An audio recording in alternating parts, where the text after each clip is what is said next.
Hey, good morning. This is Pastor Jim once again.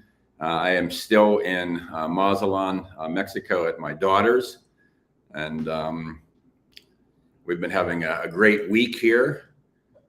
It's been a good week for us. We'll actually be coming back home on Tuesday, but we actually don't get back to the States until Wednesday.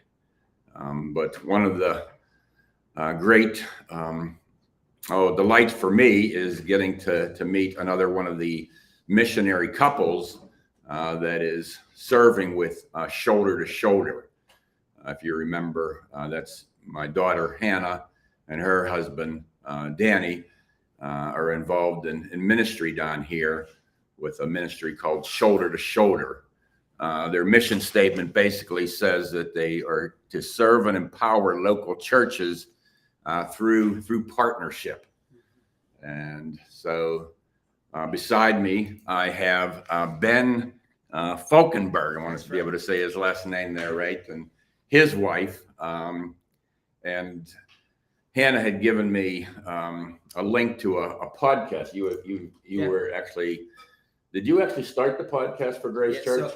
So I'm from Grace Church in Akron, Ohio, and that church, we planted about 6 churches out of it, but the network's pretty big. I mean, there's thousands of people now, and so we had started the podcast maybe like 5 or 6 years ago, we'd bring on pastors' wives, people in the community and stuff, just to give some insight into the ability to maybe know a pastor a little bit deeper through an hour conversation.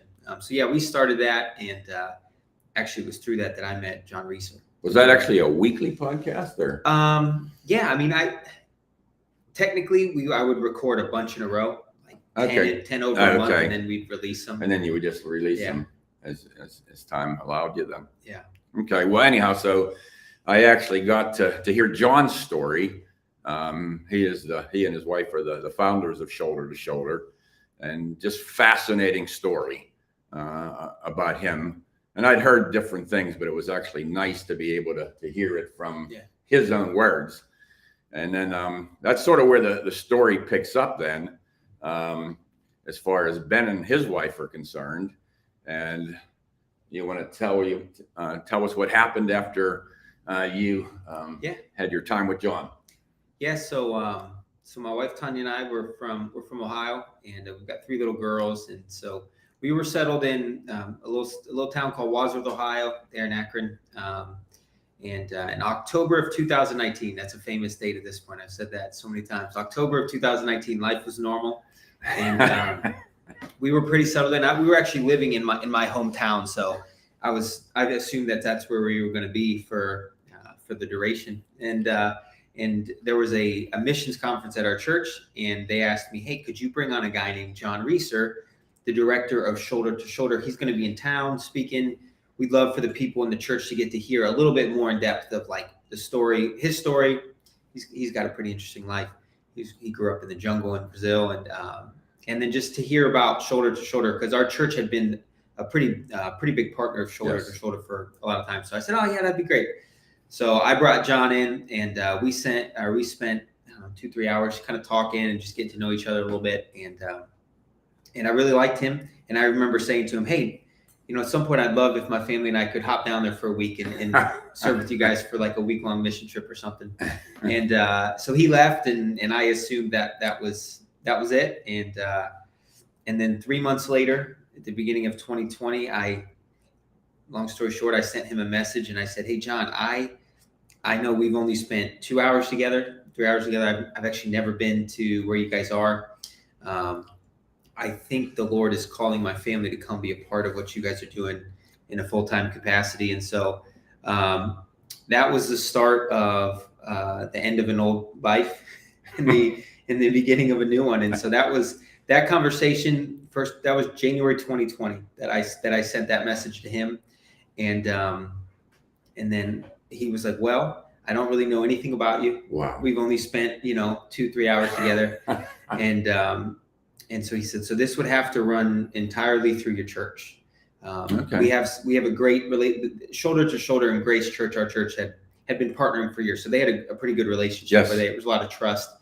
And so he was like, this needs to run through the church. And so if the church wants to walk with you in this, then we would be willing to come alongside you and walk with you and see if this is what the Lord has for you. And so that was the start of the process of walking that out with my church. And basically that landed me in the office of one of our head pastors in January as well. And same Pastor Joe, I have no idea what's happening, but I think that the Lord's called my family to move from here and go serve in Mexico. And that was the start of it.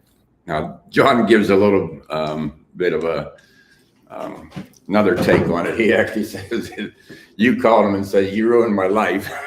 See, okay. John always says that one of the first things I said to him is, John, you're ruining my life. I swear, I think it was my wife. I've thought about this a lot because I think John and I got to know each other. And then the first time that Tanya, my wife, and him connected, yes, I think she popped on a Zoom call and said, John, why are you ruining our life? I think that's honestly how it went.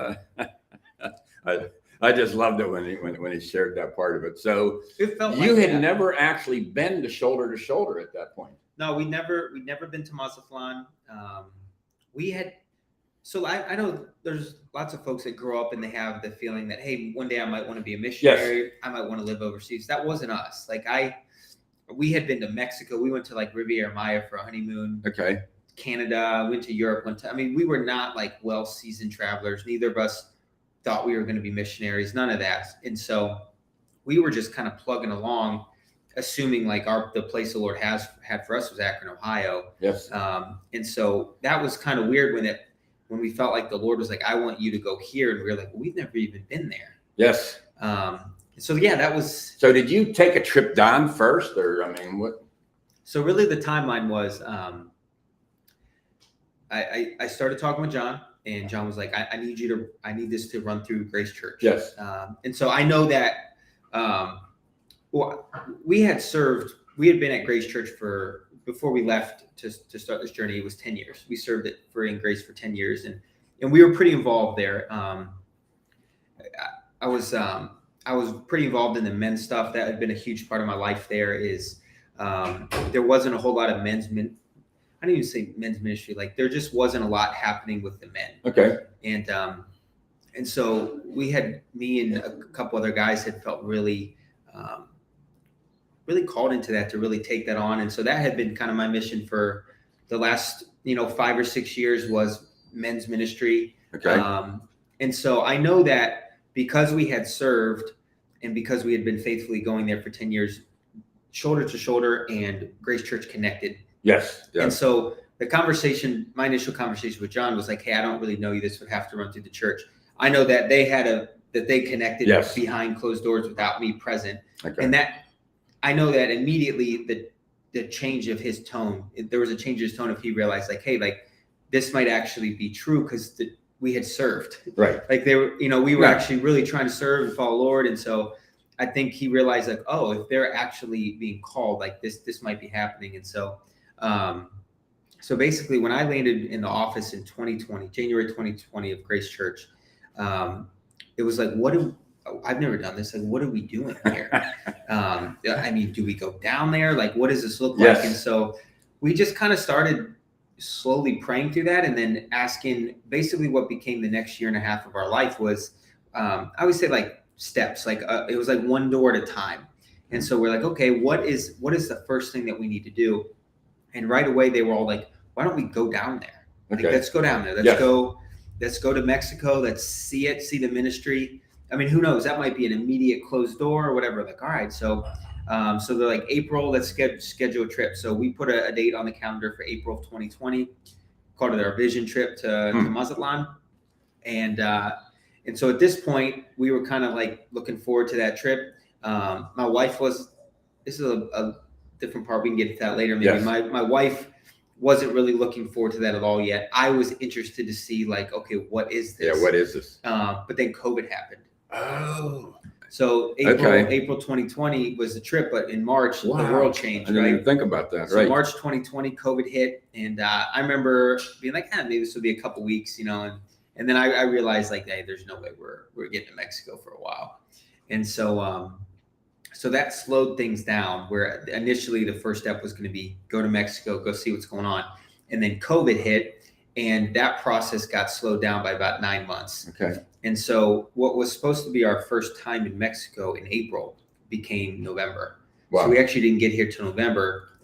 What happened in that time, though, was probably the most important. It was the most important thing that could have happened, is that gave us space as a couple to seek wisdom from people who had walked this, to seek wisdom from pastors, to really grow in friendship with John. Yes. I mean, I prioritized that, where John and I talked weekly, sometimes daily, for months and months and months. And then most importantly is we had time to pray. Yes. Because I did anesthesia, and so I would work really long hours. My wife was a hairdresser, so she would work a couple nights a week. And so COVID hit, her salon closed. They canceled elective surgeries. And so my hours got halved. And the church, everyone's shut down for 6 weeks, like life groups, all these ministries, everything was done. Wow. And what happened is we got COVID. I would say COVID was a lot of things for a lot of people, but one thing it was for us is it was a gift of time. Wow. It gave my wife and I a unique 6 to 7 month period where we had almost nothing else to do. And so what we actually did is we canceled cable during COVID, and we would pray every night. Wow. Like for 6 months. And, we'd get the kids to bed. Our kids were pretty young at that point. So, they're going to bed at 8 o'clock, and we would just sit on the couch and we would talk and we would pray, and just trying to figure out like what is happening. Why do I feel like the Lord's calling us to a place I've never been? My wife wrestling through like my wife, like, why do I not feel called? Why has just Ben curious about this? And I mean, it gave us months and months to really wrestle through that. And, lots of tears from her trying to wrestle through all this. When the Lord, we always say we sing songs in Grace Church, like anywhere, anything. Yep. Yes. And then when the Lord actually knocks on the door and says, hey, what if I'm asking you to change your entire life? Yes. It becomes really easy to like, whoa, no, that's too much. And I think we both felt that. Yeah. Tell me, what was your life like before you made this incredible change? It was nice. It was different. I mean, you had a wonderful, beautiful house. You had So I mean, your job was great. We lived in my hometown, so that was nice. And it wasn't like it's not like a one stoplight town. It was a good space, right? And so my family was there. My sister, my brother-in-law were there. My parents live in that town. My in-laws were pretty close to there. My brother, he was about an hour away. So it was nice. We were kind of all uniquely around family. I worked at a hospital for 10 years. I did anesthesia, and my wife, I had said, was cutting hair. And so we had found a church. I mean, we've been at Grace for 10 years. Wow. We had a life group, had best friends. We bought what we thought was going to be our house forever. We had a pretty slick it wasn't little, it was a nice house in the woods. We had quite a bit of land, which makes a transition to a huge city. Well, I was going to say, especially for your girls, for all of you, but I mean, we were, I don't think in a disobedient way at all. We were just building our life there, assuming, this is where the Lord had us, and we were trying to serve. And, I was trying to run pretty hard at the church with men and all this. And it wasn't like we were searching to leave. We felt settled. And then it felt like an interruption, I think, from the Lord a bit at first, especially for my wife, of wait a second, this seems to be too much. Mm-hmm.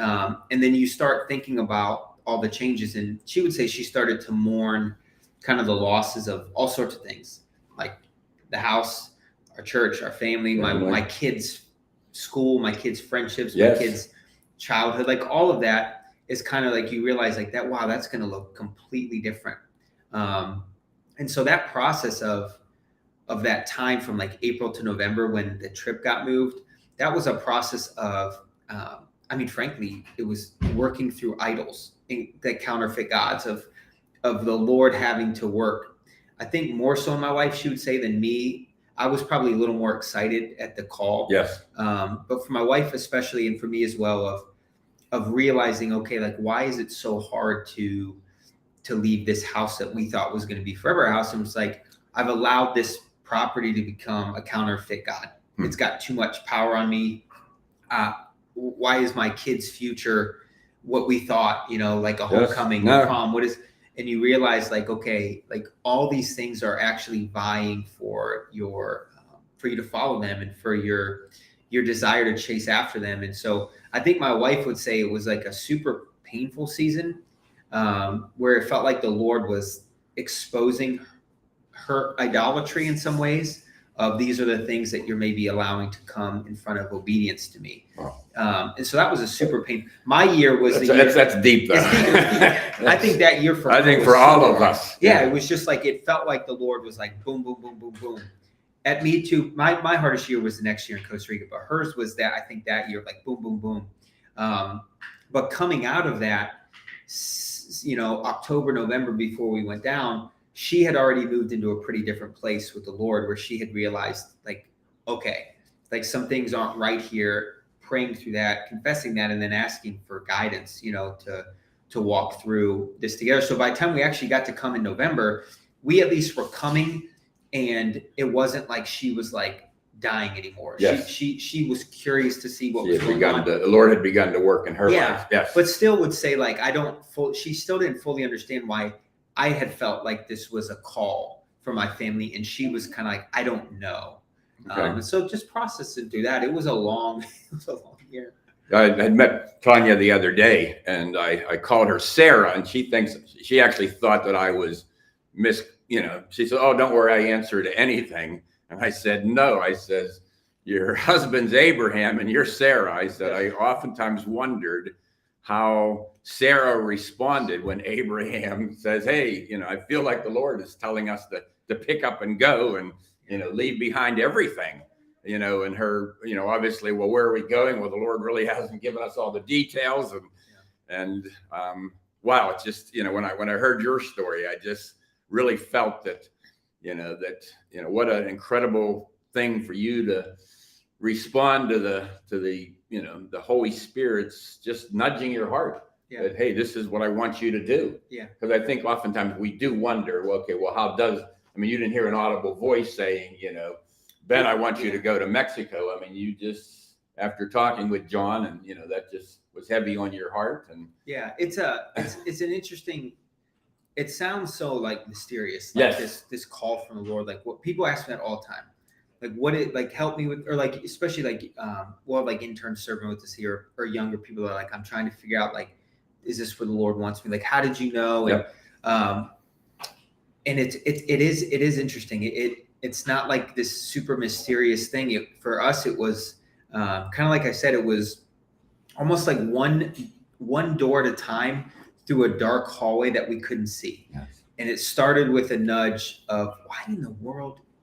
What is like something was there, put in there. It was the initial call. Like something got put in my heart, this weird belief that we were supposed to be here, and I didn't know what to do with it.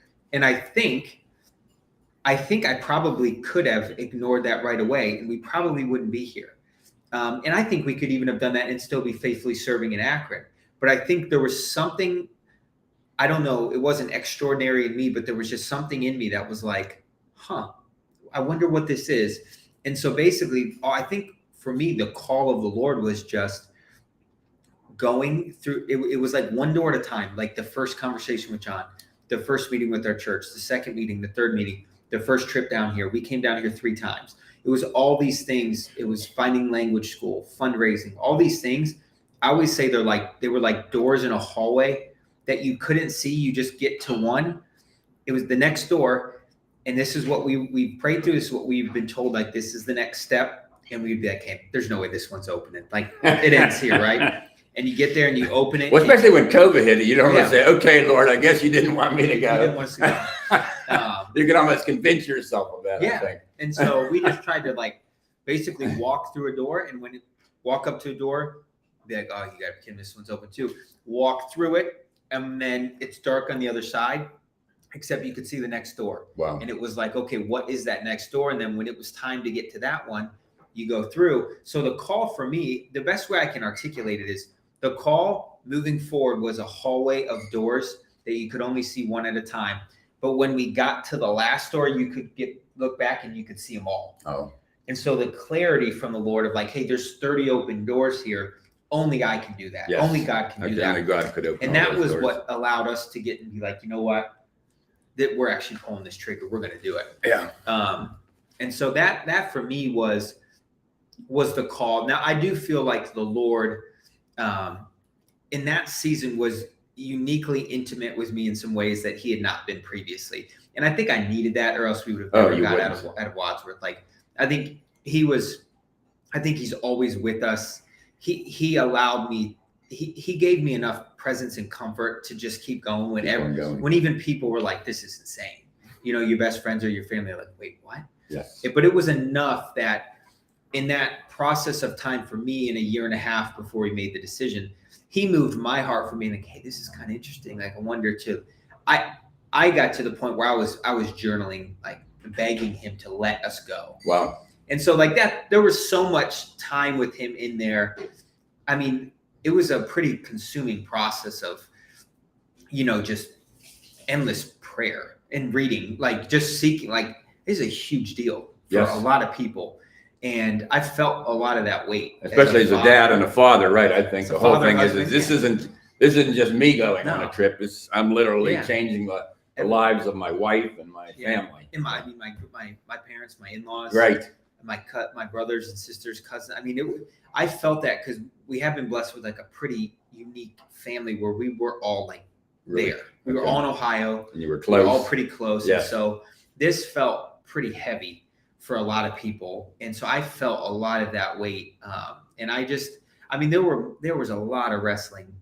There were days where I was upset. I was frustrated. Days I'm just like, I don't know what is happening. Mm-hmm. Some days I'm like, I wish none of this was happening. It was a hard process of trying to be open-handed with God and allowing him to kind of do with us what he wanted. But also you have all the human emotions and stuff of like, I don't want to move. I don't want to do this. I like my job, you know? But the Lord was faithful through that. And he was enough through that to kind of help us walk through some of those idols. And then to be confident enough in the fact that this is like, hey, no, this is where I want you, because we were told, and I 100% agree with it. You have to know, like you have to know that this is what the Lord has for you. Because if you don't, when it hits, like the tough times hit, you're going to leave. And I know even going to language school was super difficult that first year, that transition. But I knew that. And then we've been here for 6 months, but we went home. Home's here now, but we went back to Ohio for a couple months in June. And it's hard to come back, like a little bit, to be honest, having time with family and friends. You're like, man. But at the end of the day, I'm able to sit with my parents and be like, man, like, I don't really want to leave you guys again. You know, this is hard still. It is hard. Yes. It's been 2 years. It's still hard. But I know in my bones that we have to go back. That's where we have to be. That's where the Lord wants us to be. And so I'm grateful for that clarity. Well, I was reading, a little bit up on Jim Elliott, and, when he first, told his parents about what he wanted to do, their reaction was sort of, well, can't you do that same thing here? Yeah. You have to go, to Ecuador to do that. And, obviously one of his biggest quotes there is, he is no fool who gives what he cannot keep to gain what he cannot lose. It's an unbelievable quote. It's an unbelievable quote. And it just really hits, I think, at the heart of what we're talking about here, of what Christ calls us to. And whether you are called to pick up and leave, or whether you're called to stay, that commitment really needs to be there for all of us. And it was neat to hear. I mean, you were already, very active and serving. And so obviously then, okay, so you make this big decision. Now you're going to, the first thing you got to do is they tell you have to go to it's a year. Yeah, we did. See, that's always amazing to me. I mean, you think, okay, Lord, I'm anxious. I want to get there. But no, you don't know the language at all. Well, yeah, I mean, it's even a longer process than that, because you have the fundraising component. Oh, yes. And so, we both had working jobs and all this stuff. And so you're entering a totally different space now. And so when it was about a year and a half of all this process before we were like, we're doing this. And then once we said we're doing this, a million things get opened. the house, the cars, you got to sell everything. You You gotta got to sell do all this everything. stuff. Yeah. You got to fundraise. You got to be funded before you go. We had John and Rachel and others were pretty adamant. Hey, you got to go to language school. Like if you come down here without the language and try to learn on the field, you're going to get so frustrated. It's not going to set you up for success, which was a godsend of advice.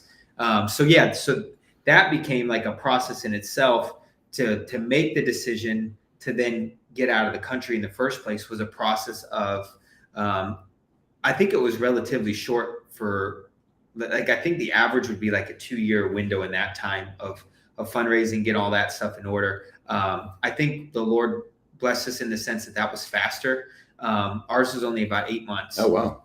Some of that I think is our situation. We had served in Young Life in Akron, Ohio. We'd been in our same church for 10 years. We'd served. And so when it was time to go, there was kind of an army of people. You had an around us army of, yes. that we had served. A lot of it, we had served them or their children, or we'd served together. And so I felt like the Lord built a team around us like pretty quick. Wow.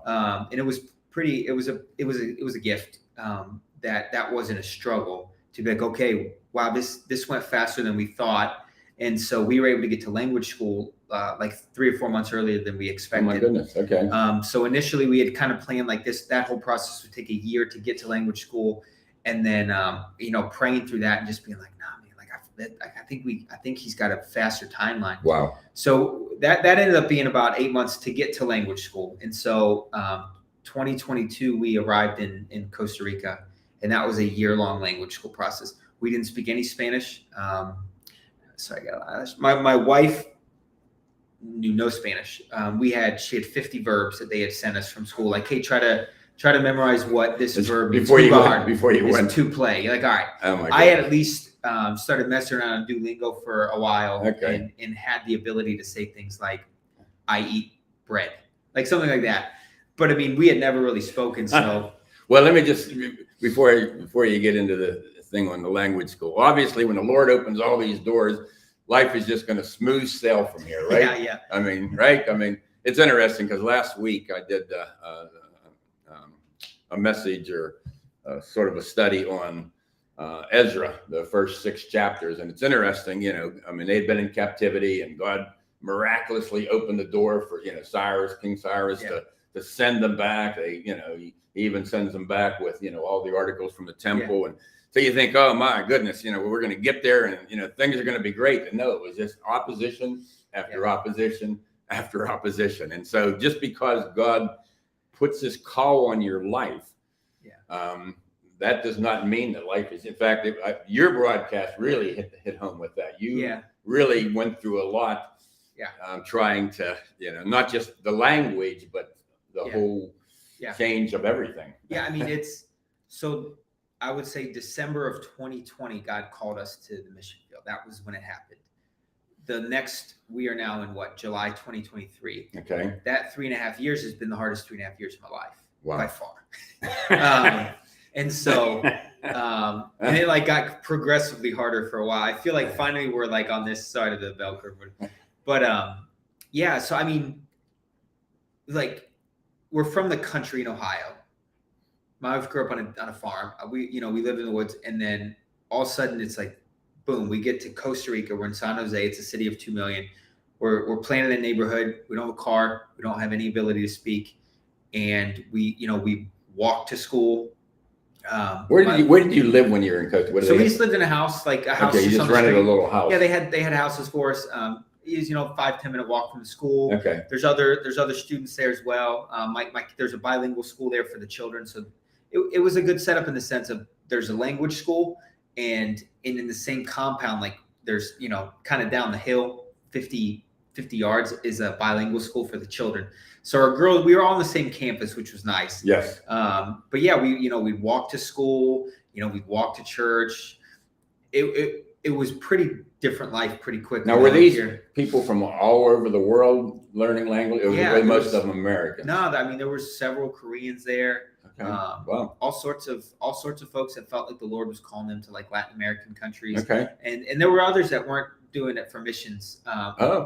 There were some that, students or whatever, just trying to figure out what does God want me to do with my life? But I feel like I want to learn Spanish and stuff. So okay. I think the biggest thing with that was when we left Ohio, we left everything that brought comfort. Yes. And that's not like just the American lifestyle, like friendship, your church, your job, like your family, everything you're accustomed to. It makes you feel comfortable. Like even when I go back to Ohio now, I feel comfortable. Oh yeah. Different than I feel here because I'm used to that. It's like, yeah, this is where I'm from.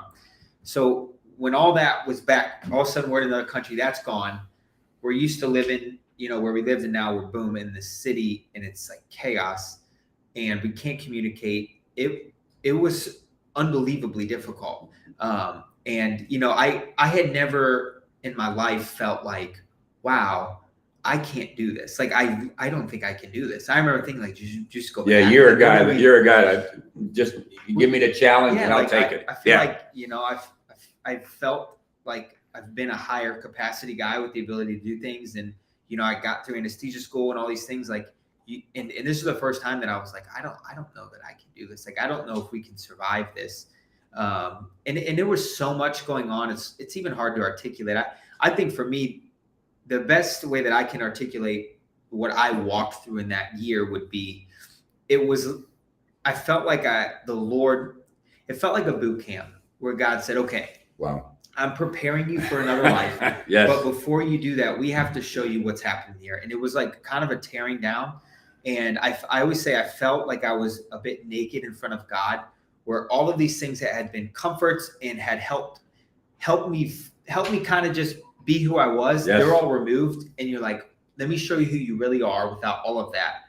And you're like, wow, like I didn't know that was there. That really hit me when I was listening to your podcast, when you were just so openly honest about the struggles that you had there. It was hard. Like I had always felt like I was a really calm dad and a really calm husband. Yes. And then put in this, what felt like a bomb went off, and all of a sudden I'm like angry all the time for like months. And walking to school with my kids and I'm frustrated, like hurry. I mean, listen, it's like you live at an American style pace, which is what I prefer. But when you have to walk to school every day at the pace, holding the hand of a 4-year-old, and that was the only pace we could go. And something as simple as that is I was frustrated every morning for 3 months. Wow. And there was so much more going on there. You're just frustrated at the pace of life. You're frustrated. But like, I just remember like processing through that of like, why am I angry all the time? Like, I felt like this is new. I was never an angry guy. And just realizing like, okay, like the Lord is showing me, like, I got to learn to slow down. I got to appreciate this time with my kids walking. I got to prepare for another culture that moves way slower. Yeah, much different. Or I'm going to crash every day. It was the first time I felt like our reliance on the Lord changed. I remember one time we went to a park. It was just me and my girls, and Lena, my middle daughter, fell off these monkey bars, and she wasn't super high, but she fell straight on her back. And I was like stunned, but it was really early on. I didn't know any Spanish, and I didn't have a phone. I didn't have anything. And it hit me like, I don't even know what to do. And once I realized she was okay, it was just me and my 3 girls, and they had been crying every night for a month. We're going to go back. We're going to go back. And oh my gosh. Father, that's heart-wrenching. Well, I mean, not only that, but like my wife and I are struggling, right? Like yes. Our marriage we're fighting, we're frustrated, we're both crying on our own. Your kids are crying every night, and you're trying to learn the language. I mean, it's chaos. And then in this moment when Lena fell, and I realized she was okay, but I completely realized how absolutely vulnerable and how absolutely dependent we are on the Lord in that moment for protection and everything, because I had no answer. I didn't have a phone. I had no idea what to do. And I just started sobbing. So it's me and my 3 girls sitting in this public park, and they're surrounded by Costa Ricans who are great people. I learned to love the Ticos, super friendly guys. But I'm just sobbing. And they're probably thinking, what is this gringo what's he doing? so emotional about? And then it turned into my 3 girls sitting with me, like patting on the back, hugging me, rubbing me like, Dad, we're going to make it. Like, it's okay. And I'm like crying, like, I'm so sorry I ruined your life. Like, and it was just like everything that had been building up in me. Yeah, finally kind of exploded in front of my daughters. And they'd never seen anything like that. Like, what is happening? But it was like everything that had been building kind of exploded out. And the kids are like now consoling me, like, nah, we're going to make it. You're not a bad dad. Like, we love you. Like, we're going to be all right. And I'm like, nah, it's okay, we're not gonna make it. Like, I ruined your life, and I'm so sorry. Like, I want to go back too. And that was the first I said to them, I just want to go home. And I'm like, it's okay, you know. Wow. And so I mean, it was that, like, it felt like that for several months of just, I want to go home. This isn't for us. Like, this is really hard. But I would say the Lord was so faithful in that, of like, he protected us. He provided for us. And then, like, little by little, I feel like the Lord just allowed me to work through things. Like, I always say, like, the Spirit doesn't flick a thing and be like, all right, your anger is gone. No, that's not how it works. He helped lead me through, like, why are you so angry? Every morning walking, I'm like, I'm mad at the pace. It drives me nuts. I don't want, and it's like, you have to learn this pace or you're going to not make it in Mexico. You have to learn this pace. You have to enjoy this time. And so I started actually going upstairs for like 5 minutes before we would leave to school every day, and just sitting on the bed and praying over the pace and thanking the Lord for the opportunity to walk holding Shay's hand at school. Because if I did that, then I was able to walk down and get ready with a different headspace. And so it was things like that where the Lord, I feel like, exposed weaknesses in me, exposed areas that I really need to grow. I realized, like, I had fears that I didn't realize that I had before. I felt afraid a lot more. And, I had anxiety for the first time in my life. Like, I had never been angry. I never felt like I was a fearful or anxious guy, and all that came. And I'm like, what is going on? Yes. But the Lord, he doesn't do this. I think he can sometimes. He showed it, and then I felt like he kind of grabbed my hand and was like, if you want, I will walk with you through this. And so when it would flare up, he would be there to be like, you have the choice here. Wow. And so I think for me is just, I start every day. Usually I do my quiet times actually late at night. So it's different. Like, it's the only time I get total peace and quiet, like 10:30 at night. Right. But in the morning, I at least spend a little bit of time. And I'm just always asking that he lead me to be I want to be a man of joy, a man of peace, and a man of fearlessness, regardless of what comes, because it's always chaos in another country, everything. And it's easy when the unseen things or the little distractions come. In me, I have a tendency sometimes, like a flare up of immediately my peace, joy, and fearlessness, they go away. And I feel alone, like I'm carrying all this by myself. I have to figure it out. And so it's been like the language school process. And then this time of like learning the rhythms of, no, you can be a man of peace, joy, and fearlessness in the midst of it all. You gotta let me walk you through this. So when the craziness comes, I don't flare up and feel like I'm totally alone. I have to do this. It's like, no, I have a father. I need to walk this out with him, and I need to help him. I need to let him lead me through this. To be a man of joy and peace and fearlessness for my family, for our ministry, all these things. And so Costa Rica was the start of that. And that's still a very ongoing process. Unfortunately, it's not something, like you said, we learn all of a sudden God gives you all of this grace and peace. And no, it's something that you literally have to take hold of every day. Yeah, for sure. And I think, I think for me, when I think of, like, what is God's commitment to his children he's like, I started something that I'm going to finish. Yes. And I think a lot of times for me, faith is just like, I see who I am. I see who I was, and he's done quite a bit. But I know what he's going to make me into. The process seems super slow, but there's times that it speeds up a little bit. And those times seem to be through really difficult seasons. Wow. And so I look back on, I'm only 37, which I'm not as young as I used to be, but I can look back and see the most difficult times in my life have probably been the spaces where the Lord has maybe sped that process up a little bit of making me more like him and changing my heart. And it's been through hard times. And so this last 3 years have been super hard times. So it's through the midst of the frustration, you can look back and you see like, whoa, like I'm different. Like I'm learning things. I'm learning to slow down and things. But it's a process for sure. And obviously, like I said, this has been a huge adjustment, not only for you, but for Tanya. And you got 3 beautiful young girls. We had Nate's birthday party the other day, and just had everybody was in the pool. Yeah, it's fun. Just having love to swim, just an incredible time. And but I'm just trying to think of their adjustments. Yeah. Now, I know they're probably still going through a lot, but we look at, looking at it, just from the outside, I thought, wow, these girls have really, they seem to love the other missionaries, the team members, and, So what happened? So you finally make it through language school, and you end up here. So we finished language school. Definitely the first 6 to 8 months, definitely the hardest stretch of my life. I think the last 3 or 4 months, we found sort of a rhythm, and we would actually look back on that year now and say we really enjoyed it, which is a weird thing. Hardest stretch of your life. Hardest stretch of your life. Yes. So it's 3 trimesters. I think the first 2 about killed us. We survived. The third one was like a bit more peaceful. Like you kind of found your rhythm. We had enough Spanish to like get around the city. Just out of curiosity, did the girls pick up a language quicker than you guys did, or did they? No. No. Because I know you said they had to go to. They weren't a bilingual school, so it was just a traditional school, but it was in both languages. Oh. Okay. I was doing 12 hours of language every day. For a year. 12 hours. Yeah. So I mean, we left from like nothing, almost no Spanish, to felt like we came out grammatically. Like we pretty much. I feel like I could honestly teach Spanish. I heard you in the other broadcast, you said you could preach in Spanish now. I have to prepare quite a bit. Oh, yes. Yes. But I could grammatically teach Spanish better than I could grammatically teach English. Even though I would say that I'm still progressing towards trying to get fluent in Spanish.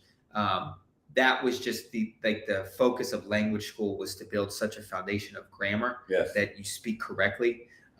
Which is wild, but yeah, I mean, so it was unbelievably. I mean, I studied 12 hours a day, honestly, for about a year. But we really enjoyed that last trimester. We felt like we were kind of able to relax. We got through the rainy season; it was beautiful again, and all that. And then we graduated, went back to Ohio for 5 weeks. For 5 weeks. Okay. So yeah, we went back for Christmas and New Year's and everything. And then we came to Mexico at the very end of January. So I actually drove from Ohio here, and my kids and my wife flew. I brought my dog. So we have a huge dog. Huge dog, yes. And he can't fly. He's too big. And it was too complicated to put him in cargo with the temperature. No, I wouldn't have. Nah, so we drove, and I got him here, and then my wife and kids came in January at the end. And so we just finished 6 months here. So we've been here for 6 months. And I would say that the culture shock that we experienced in San Jose has made this one feel much less. Okay. This has been an easier transition for us than Costa Rica for sure. And I think we've been here 3 times. We already took, I mean, that was quite a punch we took in San Jose. And then we're able to speak. Now, I think my wife and I would say we both are continuing to learn and grow. And my language school teachers would say it's probably a 5-year process to fluency for an adult. Like total fluency. And so we're still in that process, but you can get out and have friendship. Like my best friends are Mexicans, right? Which is, I mean, it's probably the most frustrating part for my wife and I when we come down, right? We're just so dependent upon everybody to, like even, Danny's dad's a pastor, and I'd really like to be able to get, but it's tough, because everything you say, you look and then, get somebody to translate for you. Yeah. So, I mean, but like having the ability to, go grab dinner with a Mexican pastor and be able to have friendship and everything, that's been invaluable. And so I think the transition here has gone pretty well. We would just say like the honeymoon stage is over in the sense of like, we realize like this is life. It's unbelievably hot out here right now, which is different for us, but we're trying to figure out like, okay, how do we get like healthy rhythms for like moving forward for, if we're going to last 5, 10, 15, 20, whatever years here. And so I think a lot of that is we're just trying to really praying for friendship for my wife, for my children. Yes. A big part of that is because of when we arrived, the timing was weird school wise. So my wife homeschooled them from February to now, because we don't want to throw them in a Mexican school in February. I mean, that just didn't seem right. So they will start in a Spanish speaking school here in 5 weeks, 4 weeks, something like that. And so that's gonna be a big transition. I know for them, but I think they're in the age where they need friends, and like we had talked through homeschooling, and they were like, we want to be in school, and we're like, that's fine. And I think language wise for them, if they can get in school these next couple of years, I think that there's a good chance that they'll be speaking great Spanish in a couple of years. So we made that decision. But that's going to be I think on the front end, that's going to be a huge transition because they were at a language school where they were 50 feet down the hill, whatever. Then they've been in the house learning with my wife. And now we're dropping them off at a Spanish speaking Mexican school here. And so that's going to be a big transition to lead them through as well. But we're hoping like long-term that's the healthier choice, that's going to set them up in friendship. That's going to set them up with the language where, a couple of years from now, it's just, hey, they speak Spanish, they go to school, they have friends. They're already doing like gymnastics and dance. So we're getting neat. Yes. We're getting plugged in. Yes. And then I think for me, obviously, ministry wise, like we're here, we're shoulder to shoulder and we have a mission. Like we're serving, empowering pastors and churches for the gospel. Now you guys really hit the ground running though, because did you hit when all the teams were coming? Obviously the interns were here. Yeah. And then all the team after team after team. And so you guys really even had time to take a breather. It's been busy. I mean, so a part of our ministry here is as we're trying to serve and empower pastors and churches, a part of that is bringing in trips from the United States. Yes. So those would be like partner churches that want to send a team down. That's like, hey, we're working with this pastor. We're working with this church. They have this need. Maybe it's a construction project. We bring a team in to do that. So that is a part of our ministry. The first 6 months here have been a bit dominated by that. We've done a ton of it. And so it's been really, really busy with that. The good part of that is have got to be out a ton with churches and pastors, meeting a ton of Mexican folks that we're working with. I've met a ton of churches coming down. It's been a good start in that way. Right. We're moving into another season now without teams where we get to focus a little bit more on pastoral relationships, trainings, things like that, which is exciting because I know like Hannah and Danny and myself, like we're excited for the season to take a deep breath, right? Slow down, walk with these pastors, bit, have a little more personal time to come alongside and just ask the question, hey, how can we serve you? What are the things that we can help provide? What are the areas you feel like you're lacking in? And that's not financial stuff. I mean, that's a lot of the pastors will be like, our marriages are struggling in our church. I don't know what to do. I've never had training with that. Or, my best friends here, a couple of the pastors that I felt like have been gifts from the Lord, a couple of the younger ones. The first time I sat with them, I was like, hey, what are your needs? Like, I'm new. I don't have a huge role here yet. Yes. How can I serve you? Like, what do you want out of this? And their first answers were, I don't have any friends that I can be honest with. Wow. Because everyone assumes that's a tough thing as being a pastor. Yeah. You're right. That's and so they're like, you need somebody outside of the circle. Yeah. And they're like, if you could just be someone that I could be honest with. Wow. And just sit and talk with, like, that'd be great. And the second thing, my wife doesn't really have anyone that she could be honest with. Like, hey, my husband, I'm struggling with this because that's like a no-go zone. No. And so who do you talk to? You can't talk to people in the church. So just focusing on friendship in that way. And then, like church-wise, like, marriage stuff, these things. And so have some space now to kind of walk in that, being able to spend more time with them, kind of start praying through and planning like, all right, what are ways that we can start speaking into things here in the church and trying to the answer is not the white people come in, tell everybody how to do marriage. No, I agree. The answer is, hey, we're here. This is my full-time job to, like, this month of August, I'm going to dig into marriage stuff and just trying to consume marriage stuff to be like, all right, how can we present this and train the pastor that we're working with? How can we present this to be like, here, this is some of the stuff that we've been working through to help equip you to equip your people. Like, it's not our job to come take over your church. We're here for you. And so I'm excited for some of that we're in here now. But yeah, it's been a busy season here. And this is the first time for me, like, I don't have a time clock. I had a time clock at the hospital. This is my first time in ministry. This is my first time balancing Mexican culture, Mexican friendship, Mexican teammates. And our worldview is very different. Like, our cultural instincts are different. As Americans, we're very individualistic. We're very time oriented. Yes. The Mexican culture is much less time oriented, much less individualistic. They're much more of a group thinker, group oriented. They're very family oriented. And you see that when yeah. something happens. Yeah, they all sort of rally together. Yeah.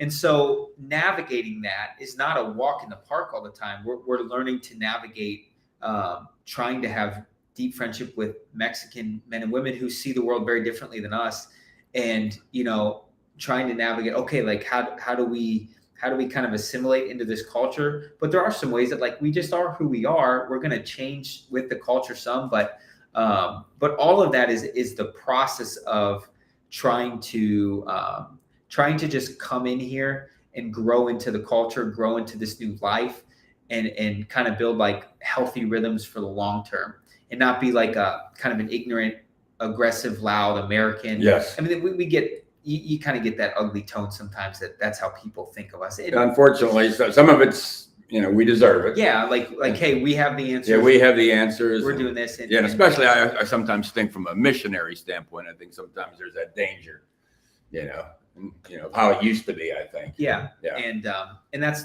that is the last thing we want to do. But at the same time, we do want to come in here and be like, hey, we have ideas. Yes. We're praying for you. We're asking for wisdom.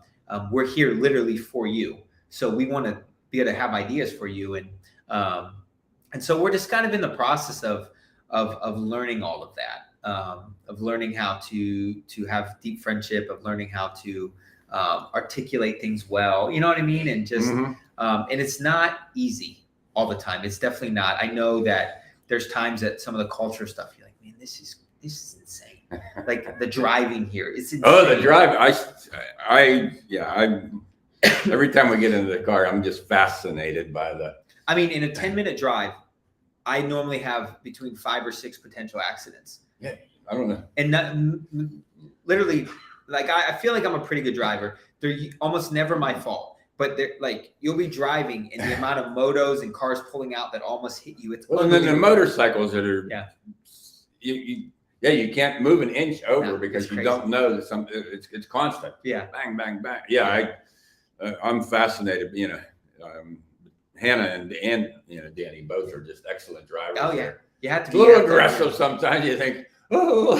But you have to be. Yeah, you have to be. And it's just like you said, it's just a different culture. It's a different culture. And there's times for sure with Tanya and I that. Now, does she she drives, yeah. She's had one accident here in 6 months. It was just a bumper thing, and it was technically her fault, but I understand it. You know what I mean? I think we're gonna have lots of fender. Oh my God! I told Hannah, I I can't believe I haven't seen more accidents happen here. This is insane. But that's what I tell her all the time. She does pretty well. I'm proud of her for getting around. But yeah, just stuff like that. Like the stress of driving is insane. It's insane. Yeah, 10-minute drive, and it's like, I made it. Danny says that driving in the States is boring. That's what he says. Danny, okay. I prefer boring. When we were back in Ohio in June, and we're driving on the highway, I had my arm around my, man, this is peaceful, isn't it? You're listening to like country music, and you got the windows down. There's like 3 cars on the road. Yes. Oh my goodness, that's crazy. So yeah, like little stuff like that, and then just there's times that as Americans that we're just like want to be alone. Yes. You know what I mean? And it's hard to be alone in the city. Hard to be alone. Yes. Our team would they prioritize like togetherness more of like, hey, it's an off day together. And the Americans like, hey, it's an off day to your house. Yes. You know what I mean? And so all of that is not easy to work through, and trying to be humble before the Lord to say, I have no idea how to engage this culture well. You have to teach me. And then being humble to accept criticism. Like my boss will have to sit with me and be like, hey, that's kind of abrupt. Okay. Like it's an abrupt, like you gotta soften that and stuff, because I don't know. Yeah. You know what I mean? And so just all of that is like, yeah, John's amazing how he has how he has earned the trust of the people here. Yeah, for sure. Because I know when he said he first came here, it was like, almost like, what are you doing here? Yeah. And wow, there's another quote here I was trying to think of here. This is again from Jim Elliot. The will of God is always a bigger thing than we bargained for, but we must believe that whatever it involves, it is good, acceptable, and perfect.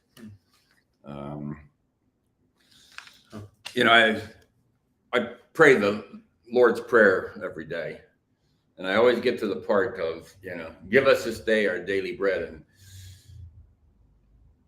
in a culture in America where we have everything, where our dependency on him is, Lord, I can pretty much handle this. And so I really appreciate your brutal honesty of, having to, leave all of that and almost relearn that, Lord, we're not as dependent upon you as we need to be. Christ really does call all of us, not just missionaries, to give it all up. Yeah. I think of the disciples, later they said to the Lord, well, Lord, we gave up everything, to follow you. And he says it's worth it though. But I see in the States, there's a scripture that always sort of haunts me. It's dealing with widows. Okay. And it says, that the widow who lives for pleasure is dead already.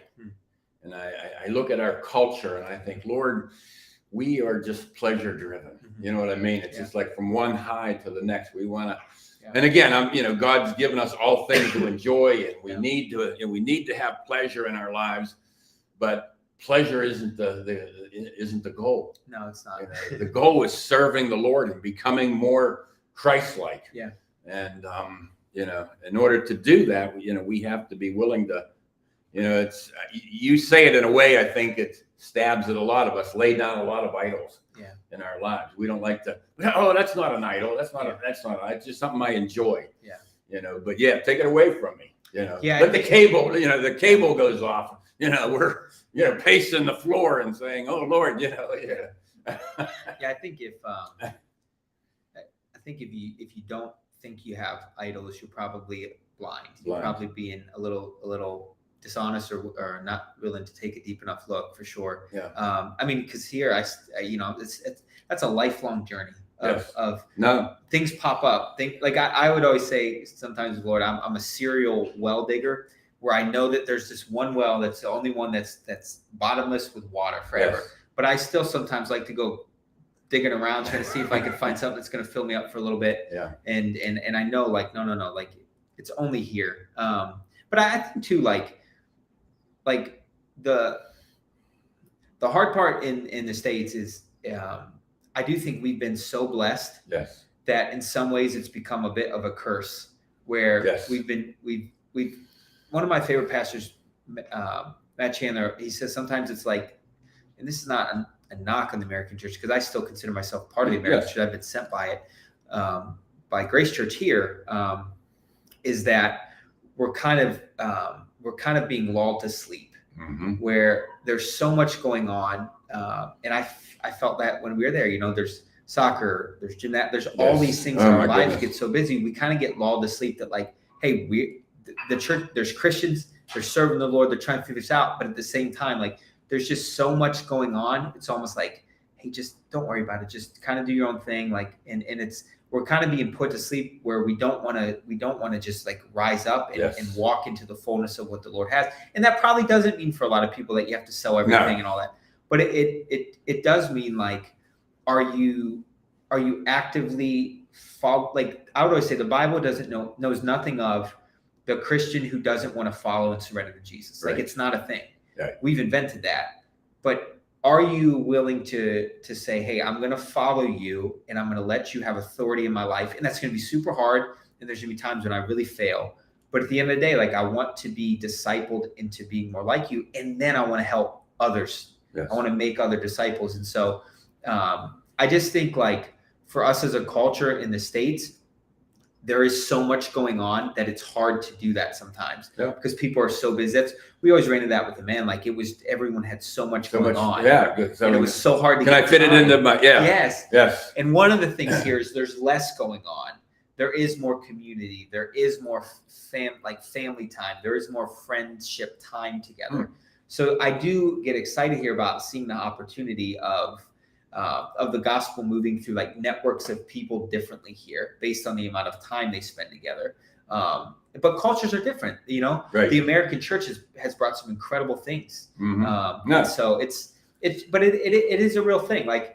There's some enormous obstacles to the gospel in Mexico, enormous obstacles. And there's enormous obstacles in America and everywhere. And they're different. But I think a part of our role is wherever the Lord is calling you to serve him, you have to figure out, like, you got to kind of prayerfully evaluate, like, what are these obstacles? You've got to pray that the Lord brings them down, you know, and be a part of trying to be open-handed to say, what is my role in that? And open-handed for a lot of people in the States is probably stay. Yeah, no. You know? Well, you wouldn't be able to be here if there weren't people that were staying, and you know, I mean, that's, you know, I mean, but but the commitment is still there, whether you're in Mexico or whether you're in the United States. Yeah, and it's an eternal, and I think too, we just got to be eternal mindset, like have an eternal, and that's easy for me. It's easier to do for me when it is hard here sometimes. I have to remind myself of that, and it helps. Like, it makes things a little easier to be like, man, like, this is hard. Like, and be like, you know what? Like, we've got forever. Yeah, we do. I mean, we have forever. Yeah. You know, I tell my parents that, and it's still hard for them. Set your hearts on things above. Not on, I mean, that's the thing that really does, you know, should help keep us going. Yeah. Yeah. We have eternity. We have eternity. Yeah. And I always look at Hebrews 11 has become a real critical passage for me, and it's the famous heroes chapter. Oh yeah, the heroes. It doesn't speak to me in that way. It speaks to me with a few of them. It looks at Abraham and them, and it says, the Lord called them to go to somewhere that they didn't know, and they had an option. Like most of Israel, they could have looked back, and they could have probably died in like the Exodus, right? Most of them never made it to the promised land the Lord had for them because they were looking back. And for me, I feel that draw to look back all the time. And Hebrews 11 has been hey, don't look back. It says they were looking forward to the heavenly city, to the heavenly dwelling. Builder and maker of God. And it says, and God's not ashamed to be their God. And so I have to work through that all the time of looking. I feel the want to look back. I miss that. I wish. And it's like, no, you have to train your eyes forward this way, because you have to look forward. And that part has helped me feel like the reality of us being sojourners, exiles here. Yeah. This process has really helped me understand that. It's a lot easier. You really are the same. Like, wow, yeah, this makes sense. This has become your life and now. So it's okay. Yeah. But the reality is that is who we all are. Yes. We are all made for a different place that we will be. And I think as long as I can keep focused on that and on Him and not looking back, I think we'll be all right. Okay. Well, I'm going to ask you actually to close us in prayer, if you would. I mean, just pray for me, pray for, you know. Yeah. Father, I just want to thank you for this time. It was fun just to get to share and talk here. And so, God, I thank you for Hannah and Danny and their parents, and just the ability to get to know them some this week. I just want to lift them up to you, this church. I pray that this church would be a church that seeks you, a church that has open hands, that you would fill this church with people following you, with open hearts that give you authority, that allow you to press in and just kind of surrender their lives to you, and that this be a church that makes disciples, that wants to run hard, that is committed to the lost around them, and that is committed to walking in depth with you. And so I just pray over them that you'll continue to grow them, to lead them, to use them, to change them. I thank you for this time, and always we pray in Jesus' name. Amen. Amen. I want to thank everybody for listening. Thank you, Ben, for sharing. And I don't know about you, but and it's bigger than Ben. It's bigger than Ben and his family. It's just that challenge and testimony that we're to give everything to Christ. Whatever you do, the Scripture says, do it all for the glory of God. And I hope you've been challenged today, just in hearing how God worked in his life and his family. Thank you very much. Thanks.